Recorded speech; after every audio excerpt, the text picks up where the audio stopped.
Alright, so here comes a topic that's not fun for me to make whatsoever, but something's been bugging me ever since I replayed Persona 2 Innocent Sin, and that's the ridiculous amount of fan service in Persona games, and just how weird it really is. She's 16! It's one thing to have fan service in these kind of games, even if it can get pretty weird, but the problem comes when it starts destroying tension in the story, and going even further to just ruin some characters entirely. Like, it gets so bad in Innocent Sin, just playing the fanservice DLC was enough to knock Innocent Sin down as my favorite game of all time. It truly does get that bad. I'm sure you all know the most popular examples. You have N, Persona 5, Teddie, and by extension the whole female cast in Persona 4, and even Lisa from Persona 2 get completely ruined for me due to fanservice. Let's get into exactly why these characters get ruined by fanservice, and before we dive into it, let me remind you that these characters are teenagers that are fresh in high school. But let's start with Anne. For how lighthearted a Persona can get, it's easy to forget just how dark these stories really are. Anne especially is one of the most polarizing characters in the entire franchise because of how she's treated throughout Persona 5. In case you forget, we meet Anne while walking to school during the rain, after which she's picked up by Suguru Kamoshida. And Kamoshida, for all intents and purposes, is the Diddy of Persona games. He constantly preys on Anne, a high schooler, and even attempts to blackmail Anne into doing the unconsensual deed with him, or else he wouldn't give her friend Shio a spot on the volleyball team. And it only gets worse from there. We later then find Shio attempting to off herself for some reason that we don't really know yet. Then fast forward and we're inside Kamoshida's palace, right before Anne starts to awaken. Then Kamoshida starts taunting Anne, and he does this by not only showing her an extremely sexually warped version of herself that shows exactly what he thinks of her, but he explains just what he did to Shio to make her unalive herself. And trust me, this is where it gets bad. So back in the cutscene where Anne gets blackmailed, Anne talks about how on their phone call, he told her to go back to his place after this, and then she says, "You know what that means." And I'm sure if you're still watching the video by this point, you're smart enough to know exactly what that means. Then she says if she turned him down, he would take Shio off as a team member. Then back to Anne's awakening, and Kamoshida says he has Shio take her place instead of Anne. Forcefully too, because the next time you see Shio after Mishima calls her to his office, she has a massive bruise on her forehead. In case you haven't got it by now, it's pretty clear that Shio and Anne were both victims of a very degenerate predator.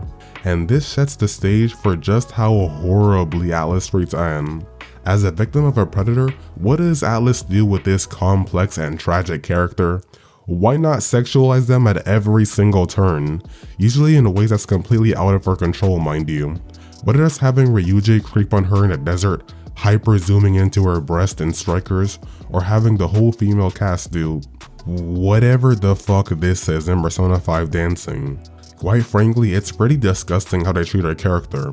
See, when I'm playing a game, I like to think of a character's backstory and lore, and how that influences the person that they currently are. So how am I supposed to feel about Anne's character arc when Atlas writes the victim of a predator, seducing an old man in Shida's palace, and then almost getting assaulted? Now that I'm done using you, get away, you creep! This guy's a molester! Or having Yusuke want her to be naked so he can draw her.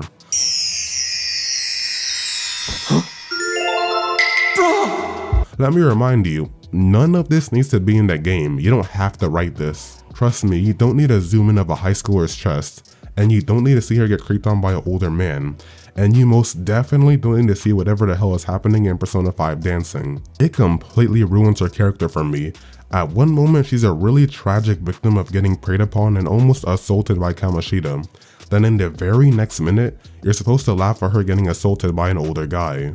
As I said before, the way that Atlas treats her is disgusting and makes no sense in her character or in Persona 5 in general.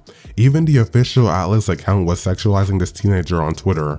As a grown-ass man, I can't stress enough how weird it is, going through mementos and then getting dialogue about Anne talking about her breasts. I can only think, damn, this did not need to be in the game, my guy. And a lot of this shit didn't need to be an innocent sin either. Let me remind you guys that Innocent Sin was my favorite game of all time. See, before I replayed Persona 2, I did not expect to be sitting down and writing a script about how badly Atlas treats his female characters, but here we are. For context, Lisa is a main character and party member in Persona 2. In fact, she used to be my favorite character because of just how tragic her backstory actually was. See, one of the main things that you noticed about Lisa, other than being Cantonese and having a foreign father, is that she's completely in love with the main character. Kinda like a recent Persona 4, but to an even greater extent. Then later in the game you encounter Lisa's shadow, and she points out how Lisa was swindling money from perverted old men and using drugs, and how she clinged on to the main character, or Tatsuya, so much because she was so desperate for somebody to lean on. It's a really sad story.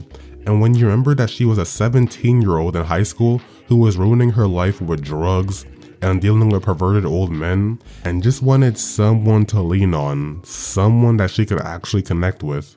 This leads us to Innocent Sin's Japanese DLC, and while I appreciate the extra content, let me tell you right now, if you ever plan to play Innocent Sin in your entire life, never touch these DLC quests, not once. They are all horrible slogs with non-tentacle stories that completely ruin characters.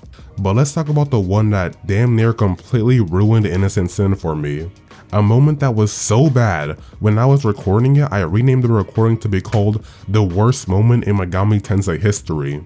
It's a DLC quest called Mr. Mafia's Here for an Article. And to cut the boring, non-tentacle story short, it's a story about a devil summoner who's a perv preying on high schoolers. Then the creep, who has the only black sprite in the game, mind you. They would make the one black-eyed Diddy. But anyway, the guy begins to start preying on Lisa.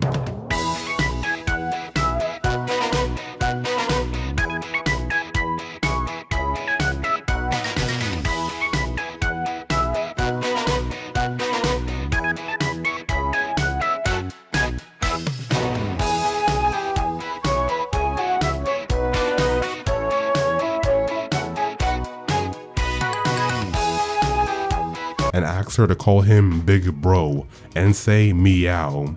Then Diddy here starts yapping about how he can't wait to see cat girl Lisa. Then Lisa proceeds to start calling him Big Bro and meows for him. Then it turns out the guy hated it because she didn't have enough cat girl energy. Off script, Jesus fucking Christ, what the hell was Atlas on with this script? Anyway, on script, then the guy proceeds to call out his bride, Alice.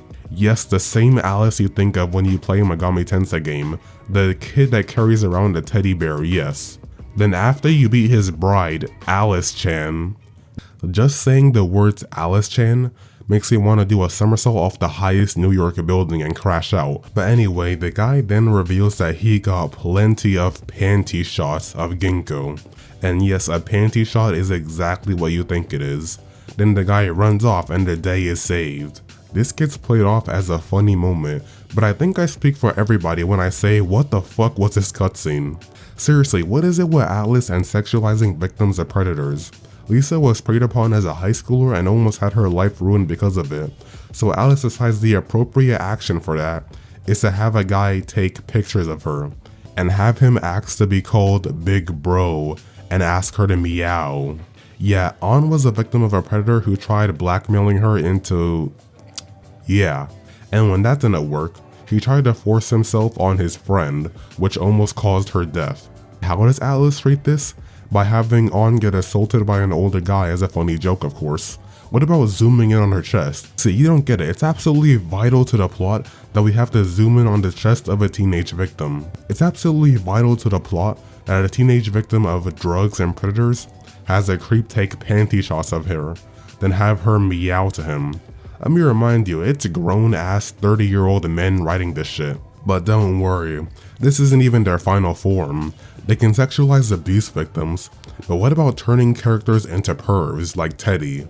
And it sucks too, cause Teddie is actually one of my favorite characters from Persona 4. At least in very specific moments, outside of his usual behavior, which is being a massive creep. Teddie is a really interesting character who tries to find out who he is, what his purpose is, and what his place in the world is. He's like Elizabeth in that he doesn't understand human behavior and tries to learn it over time. And see, when he's confused like that, that's when he's at his best. But instead of focusing on that cool ass plot, let's just have Teddie be a perv for 90% of the game. The most egregious example is when the group was crying about Nanako being safe, then Teddie tried to pull a fast one on Reist by touching him in somewhere only God knows. Or what about the time that when they went swimming on the beach, and Teddie tries to undo the girls' swimsuits and strips them, but only ends up stripping just Kanji.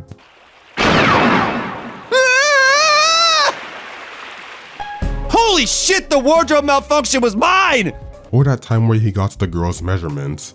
Or that time when he jumped into Nacho's chest in Ultimax. Or that, shit, I'm tired, boss. This need to make Teddie be a perv completely destroyed his character for most fans. Instead of getting to see Teddie actually be funny, it's just an onslaught of sexual jokes 24/7. Again, none of this needed to be in the game. It's here just because. And it really makes me wonder, does anybody actually laugh at these kind of jokes? Like you have Sanji literally transforming into a dog and barking for a girl that he barely knows, a girl that he just met properly 1 minute ago. Hell, or even half the shit Master Roshi does. I swear, looking for like a good pervy joke is like trying to find a One Piece. These jokes are damn near never funny and get done on teenagers 90% of the time, which just makes them go from already weird to straight disgusting. But hey, that's about all I got to say for now. Not going to lie with you, this is the least fun I've had writing or making a video in a while. It's the one video where I hope it really doesn't do well whatsoever. Like Alice doesn't have to write any of these scenes. Most of them aren't even funny, just straight annoying. At the very least, if we're gonna have weird fan service, don't have it be abuse victims, that's just disgusting. But hopefully the next video will be much lighter. Anyway, y'all have a good one.